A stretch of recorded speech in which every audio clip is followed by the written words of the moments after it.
All right, let's just jump right into this. Welcome to today's Explainer, where we're tackling a deeply moving, honestly pretty heavy philosophical exploration of Colson Whitehead's Pulitzer Prize-winning novel, The Nickel Boys.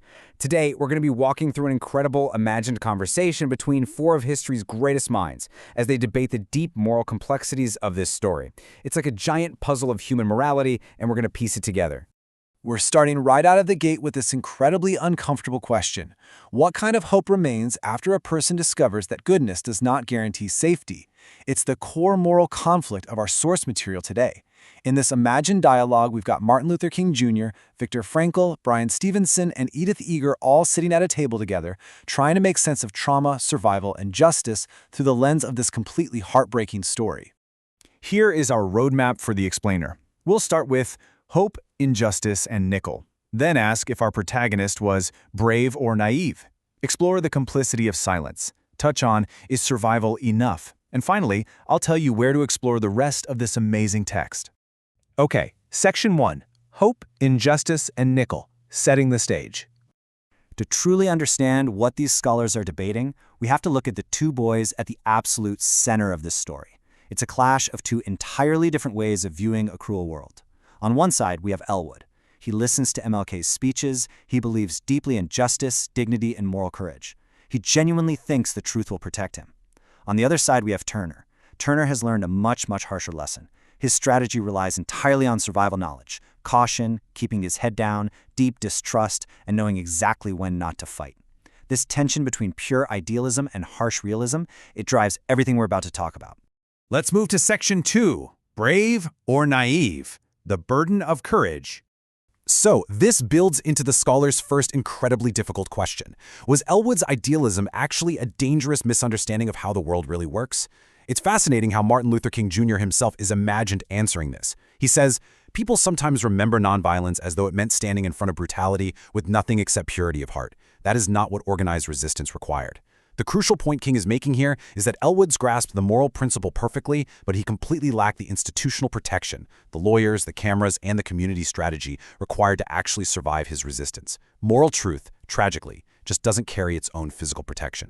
But then, Dr. Edith Eger, a Holocaust survivor and brilliant trauma expert, completely shifts the focus with this powerful perspective. She says, he should have been allowed to remain a boy long enough to become a man without needing extraordinary courage. Actually, scratch that. We shouldn't just be putting a child's choices on trial at all. The scholars realize we need to look at the adults who utterly failed to protect him. Bryan Stevenson points out that adults put him in that school, adults controlled the laws, and adults controlled the punishments.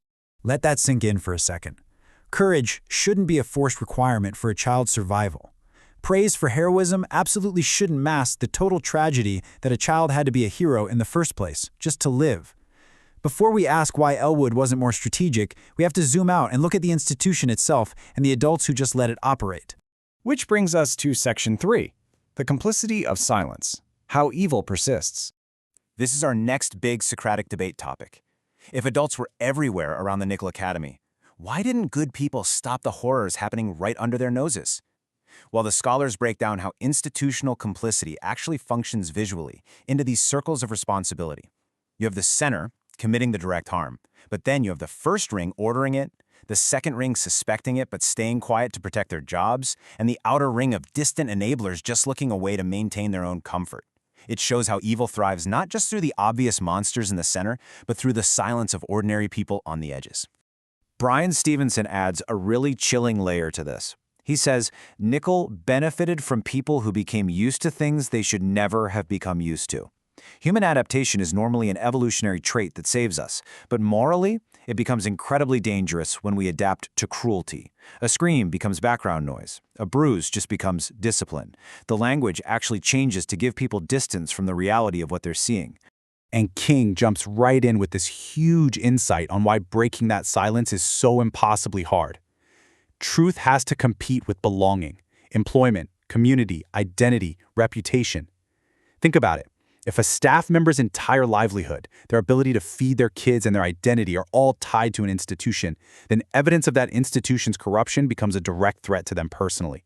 People will often prefer a lie that protects their identity over a truth that destroys it. You can really see how these psychological shields protect corrupt institutions like Nickel. Authority literally changes what people think they see. A man beating a child in a house is a monster, right? But a man doing it behind a desk with a state seal, suddenly it's rehabilitation.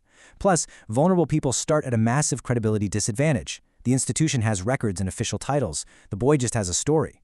And ultimately, witnesses desire to maintain their own normality so much that they'd rather doubt the victim than confront the system.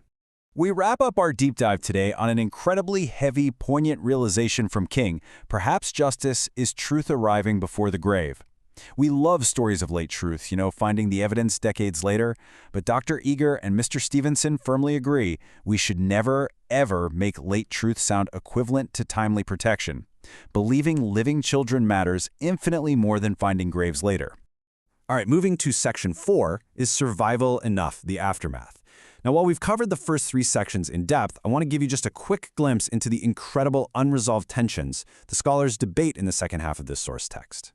For instance, the text poses this deeply uncomfortable question. If survival is not enough, what is survival for? It dives heavily into how the survival strategies that keep you alive in an abusive prison can easily become a cage in the free world. Your nervous system literally doesn't realize the war is over. In the full text, Viktor Frankl actually steps in to protect Turner from society's judgment, arguing that meaning does not require greatness. To see exactly how he justifies an ordinary life after surviving extreme trauma, you'll have to read his full breakdown. The source also unpacks the complex psychology of Turner living under Elwood's name. Dr. Eger points out that while it seems like a tribute, it's deeply wrapped up in survivor's guilt. The text explores how Turner avoids confronting his own reality through this borrowed identity. Dr. Eger offers a vital, honestly kind of shocking lesson for trauma survivors regarding this guilt. The dead do not become more honored when survivors remain emotionally buried beside them. How Turner processes this, and whether he can grant himself permission to live, is one of the most moving parts of the full dialogue. Section 5, explore the rest, the internal prison. Which brings us to this final thought and the ultimate unresolved tension in Turner's journey. Can a person ever truly leave the internal prison of trauma? Does the body ever realize it's safe? The scholars dive so much deeper into this exact question, exploring identity, disclosure, and what hope actually means when it's completely stripped of naive optimism. And because we want you to experience the full, unedited weight of that profound philosophical dialogue, we are intentionally stopping our explainer right here. To read the rest of this brilliant conversation covering topics 4 and 5, please head over to imaginarytalks.com/nickelboys, hope, justice, trauma, scholars. Trust me, you absolutely want to see how King, Eger, Frankl, and Stevenson conclude this beautiful exploration of hope. Thank you so much for learning with me today, and I'll catch you in the next explainer.